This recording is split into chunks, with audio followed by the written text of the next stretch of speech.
사마천 청년을 만나다 반환점을 돌고요. 이제 6번째 시간으로 넘어갑니다.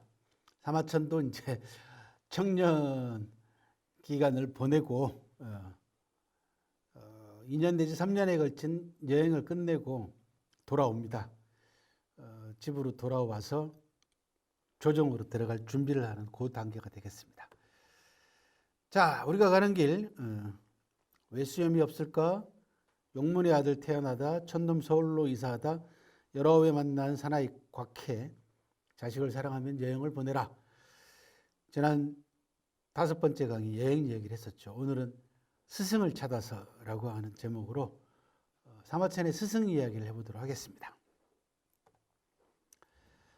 자, 다시 복습하면요. 사마천 자서전을 통해 가지고 천은 용문에서 태어났다. 황하의 북쪽 용문산의 남쪽에서 농사를 짓고 가축을 키우며 자랐다. 10살 때 고문을 배웠다. 19살 때 장안 근처 무릉으로 이주했고 19 사마천 유엽 각해를 만났죠. 20살 때는 남쪽으로 장강과 회화 이렇게 쭉 여행 다닌 기록이 남아있다. 그 밖에 사마천 사기에는 이 기록 말고도 자서전 기록 말고도 여행에 관한 기록들이 상당히 많이 남아있다라고 말씀을 드렸습니다. 그리고 그 여행이 사기의 넓이와 깊이를 결정하는 데 큰 영향을 주었고 3,000년이라고 하는 긴 시간 동안의 통사를 구상하면서 사마천이 여행으로부터 받은 영향과 자료를 통해 가지고 역사책을 어떻게 써야 될 것인가라고 하는 즉 출로를 찾는 데 가장 중요한 작용을 한 것이 20살 2년 내지 3년에 걸친 여행이었다. 그런 말씀을 드렸어요. 자, 오늘은 스승 이야기를 할 겁니다. 이런 이야기가 있어요. 한 분의 스승이 1000권의 책을 읽는 것보다 낫다라고 할 만큼 스승의 역할이 중요합니다. 지금은 뭐 이런 얘기하면은 꼰대 같은 소리 하고 있네. 그럴 가능성이 많은데 옛날에는 이런 이야기가 있었어요. 그래서 여러분들한테 먼저 상식적으로 멘토란 얘기 많이 하잖아요. 그죠? 자기의 정신적 지주도 멘토이기도 하고 뭐 자기의 어려움이나 고충을 털어놓는 상담 역할도 멘토, 지도자, 뭐 현명한 분, 신뢰할 만한 사람 이게 전부 다 멘토라고 하는데 원래 어원은요. 호모의 이 오디세이라고 하는 서사시 가운데 나오는 주인공 오디세이가 트로이 전쟁에 참가하면서 집을 비우게 되잖아요. 그래서 아들과 자기 집안을 한 친구에게 맡기고 갑니다. 그 친구 이름이 멘토르였어요. 멘토르. 그래서 거기에서 멘토라고 하는 단어가 기원이 됐다라고 합니다. 아들 텔레마코스, 오른쪽에 보이는 요 벽화 그림이 멘토르와 오디세이의 아들 텔레마코스의 모습입니다. 그래서 원래는 자식의 교육과 자식의 주변 신변 이런 부분들, 자식의 어려움 이런 부분들을 옆에서 정신적으로 지켜봐 주기를 부탁해서 또 그런 역할을 했던 사람, 그 인물이 멘토르였는데 거기에서 멘토라고 하는 단어가 나왔다. 거기에서 스승이라는 단어도 결국 뜻도 들어가게 됐는데 엄격하게는 스승하고는 좀 다르다라고 얘기를 합니다. 하지만 지금까지 우리 사회, 우리 인식에 있어서 선생님의 역할을 놓고 보면은 거의 멘토르의 역할하고 거의 비슷하다고 보시면 되겠어요. 자, 스승과 관계되어 있는 유명한 격언과 명언들을 좀 한번 알아보도록 하겠습니다. 윌리엄 아스 워드라고 하는 사람은 스승을 이렇게 정의합니다. 이렇게 나누고 있어요. 평범한 스승은 말을 하고, 괜찮은 스승은 설명을 하고, 훌륭한 스승은 몸소 보여주고, 위대한 스승은 영감을 준다. 라고 하는 말로 스승도 여러 격이 있다. 이렇게 얘기를 하기도 했고, 게르하르트 뮬러는요, 좋은 스승은 스스로를 태워 남을 위해 불을 밝히는 분이다. 유명한 알렉산더 대왕은요, 알렉산더 대왕은 아리스토텔레스라고 하는 철학자가 스승이었죠. 그죠? 왼쪽에. 내 아버지에게는 인생을 비쳤지만 스승에겐 잘 사는 법을 비쳤다라고 얘기를 했고, 그 스승이 그 제자를 만든다라고 하는 말도 있고, 봄비가 대지를 푸르게 하듯 스승은 우리 마음의 봄비와 같은 존재다라는 말도 있고, 사마광이라고 하는 송나라 시대 때 유명한 역사가는요, 책에서 스승을 만나기 쉬워도 사람으로서 스승을 만나기 어렵다라고 하는 그런 명언을 남긴 바가 있습니다. 자, 사마천을 얘기를 하면서 스승을 찾아서라고 제목을 얘기를 했지만, 실존하는 스승을 찾아다니기도 했습니다만은, 스승이라는 존재는 저는 있는 스승과 없는 스승 두 부류로 나눌 수가 있다고 봅니다. 있는 스승은 살아계시는, 말 그대로 살아계셔서 만날 수 있는 스승이고, 없는 스승은요, 돌아가신 스승이죠. 그리고 그 스승의 절대 다수는, 거의 100%는 책을 남겨놓은 분입니다. 그래서 당대의 스승과 역사 속의 스승으로 나눌 수가 있고, 책과 사람과 책으로 스승을 나눌 수가 있겠다, 그런 이야기입니다. 왜 이런 말씀을 드리냐 그러면, 저한테 나에게 사마천이라는 스승은 어떤 사람이냐라고 하는 그런 질문을 많이 합니다. 저는 왜?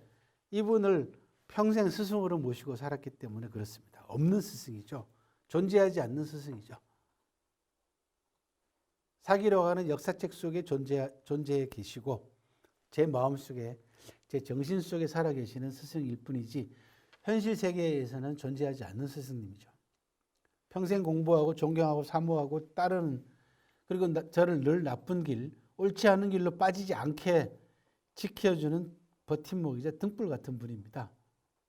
그리고 내가 나아가야 될 길을 안내하는 등대와 같은 그런 분이기도 합니다. 그래서 저는 평생을, 제가 살아계시는 당대 스승을 갖지 못하는 이유가 있습니다. 당연히 저도 석사 박사를 하면서 지도를 받은 선생님들이 계시죠. 하지만 그분들을 제가 멘토 이상으로 스승으로 모시지 못하는 이유는 제가 전공을 바꿨기 때문에 그렇습니다. 그리고 사마천 사기만을 공부를 해왔기 때문에 저한테는 현재 사마천이라고 하는 존재로서의, 인간으로서의 계시지는 않지만 그런 스승이 계시고, 그리고 그 스승이 남겨놓은 사기라고 하는 텍스트, 교과서가 있죠. 이 두 가지가 평생 저한테는 스승님이 되겠습니다. 중국에 이런 얘기가 있습니다. 세자의 탁자, 그러니까 90cm 정도 되는 탁자, 그 다음에 세치의 혀로 학생들에게 수업을 가르치죠. 그리고 세치의 분필, 세치면 뭐 9cm 정도 되나요, 그죠? 분필, 그걸 붓이죠. 그죠? 중국 사람들 붓이라고 하니까. 옛날에 우리는 분필이죠, 그죠? 선생님이 그런 분이란 얘기입니다.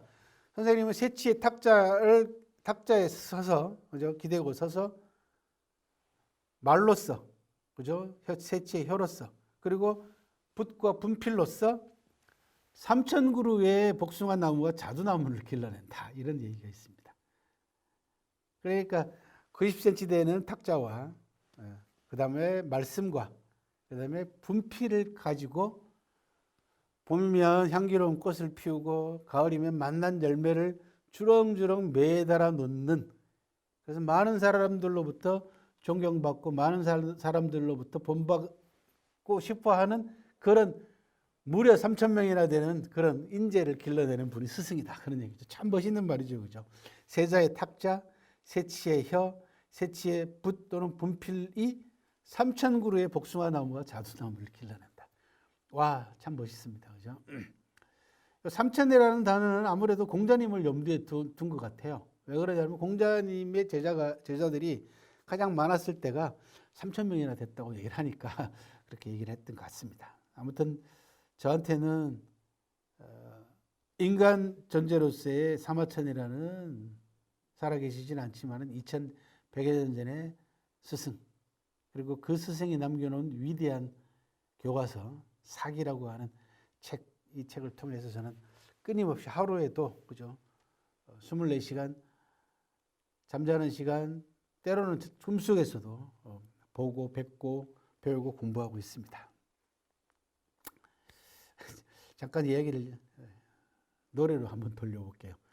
스승의 날에 부르는 노래가 스승의 은혜죠, 여러분들 아시죠? 그냥 그 가사 별로 뜻도 생각하지 않고 노래 부르죠, 요즘은. 근데 그 가사 가운데 보면요.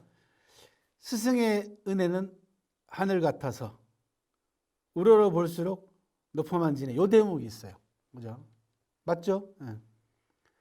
조금 과장법이 있죠. 뭐 스승의 은혜는 뭐 하늘 같아서 뭐 그래서 종교적 냄새도 나고 그러는데 우러러 볼수록 높아만 지네. 요 대목이 의미가 있습니다. 왜 그러냐?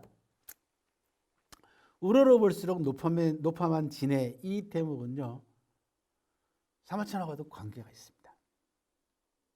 사마천이 진정한 스승으로 생각했던, 즉 사마천 당대에는 존재하지 않지만 역사 속에 돌아가신 분 가운데에서 진정한 자기 자신의 스승으로 존경했던 분이 누구냐 그러면 공자님입니다. 사마천은 공자처럼 되고 싶어 했어요. 공자님은 만년에 교육을 통해 가지고 제자들을 길러내면서 뭘 했냐 그러면 유교의 중요한 경전들, 주역이라든지 이런 경전들을 당신 손으로 정리를 합니다. 골라낼 거 골라내고 뺄 거 빼고 보탤 거 보태가지고 정리를 합니다. 즉 문화사업을 했다는 얘기죠. 그리고 노나라 역사책인 춘추라는 역사책을 저술하거든요. 편찬합니다.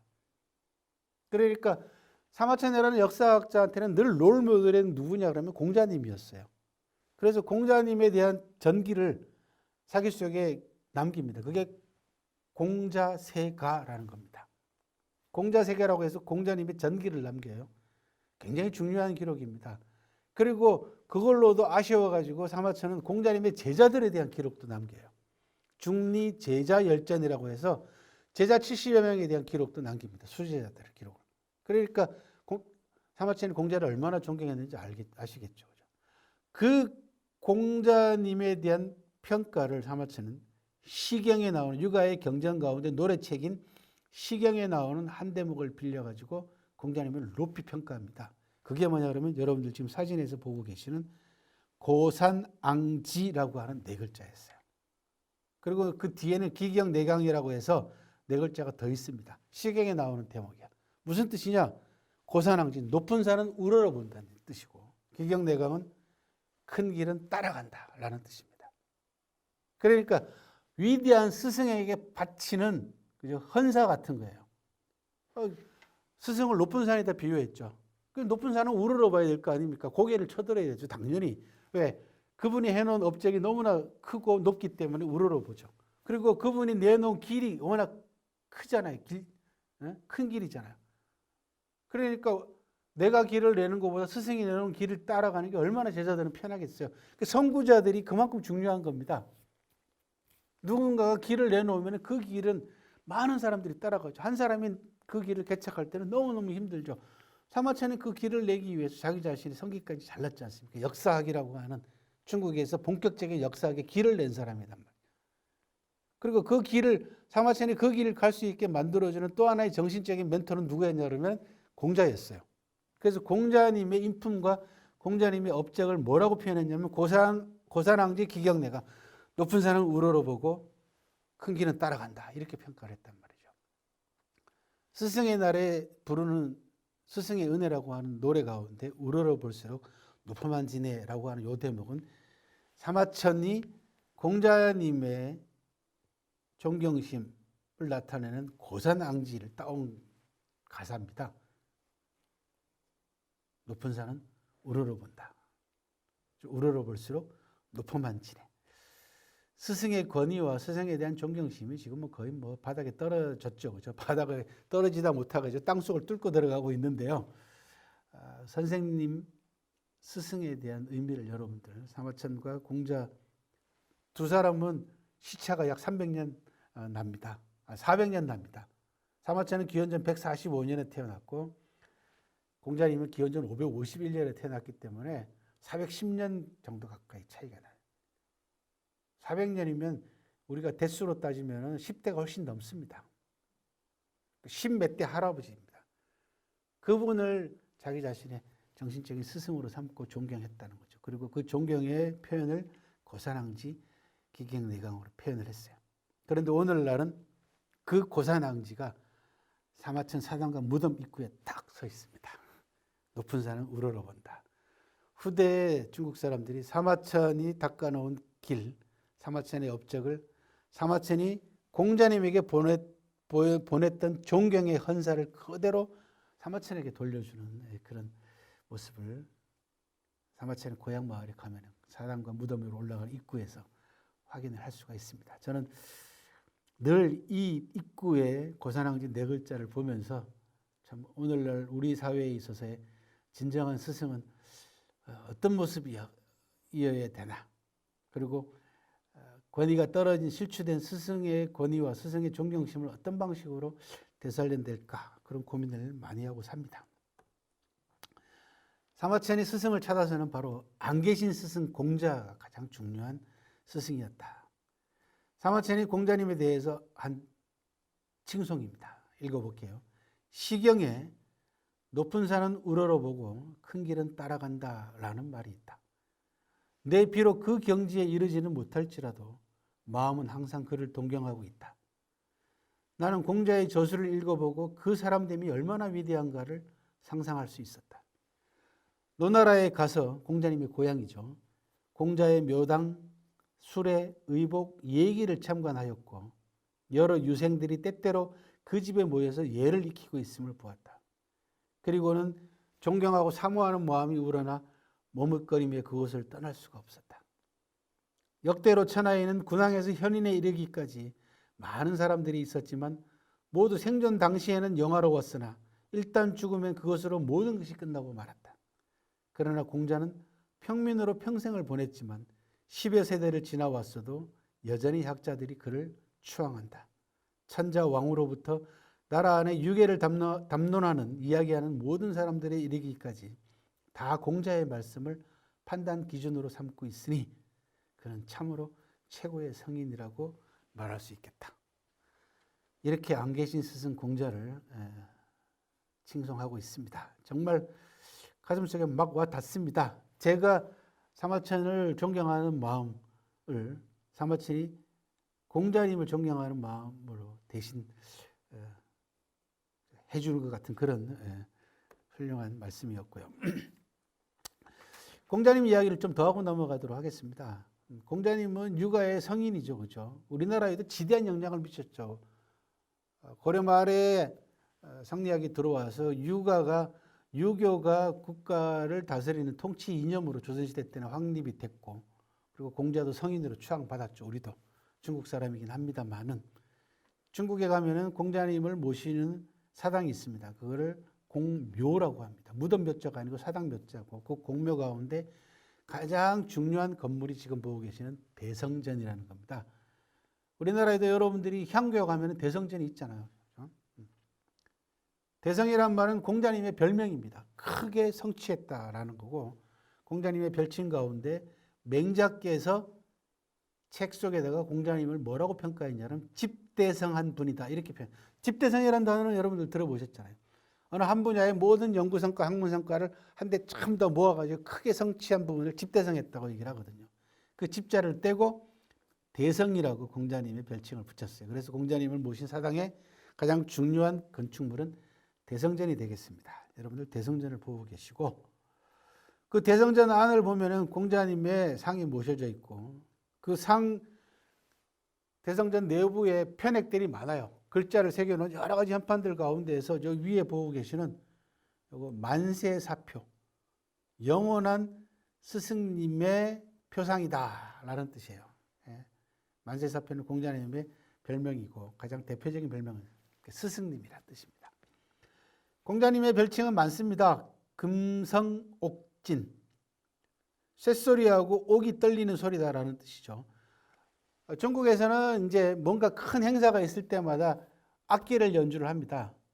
그러면 제일 먼저 종을 치는 소리로 시작을, 띵 하고 종소리로 시작을 해요. 모든 의식의 출발이.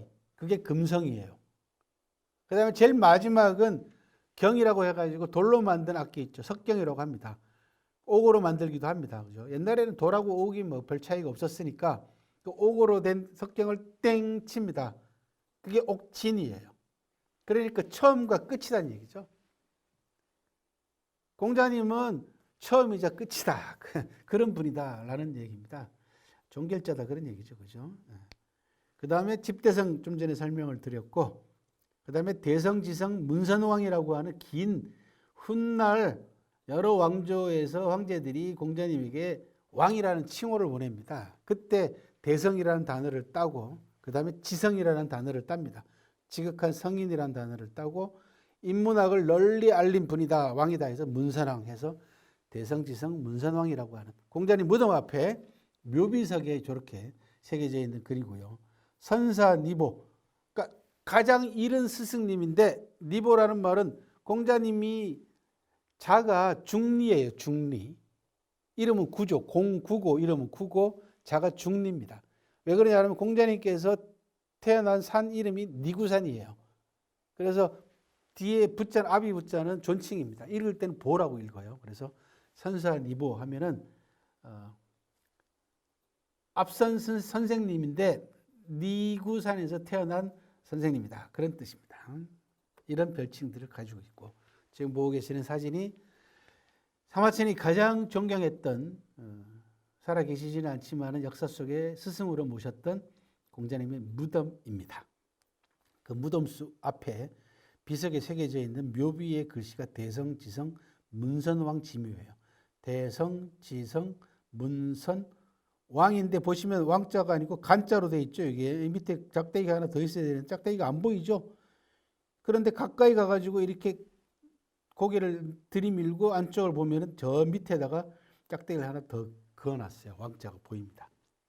앞에서 봤을 때는 임금 왕자가 안 보여요. 간자로 보입니다. 왜 그러냐?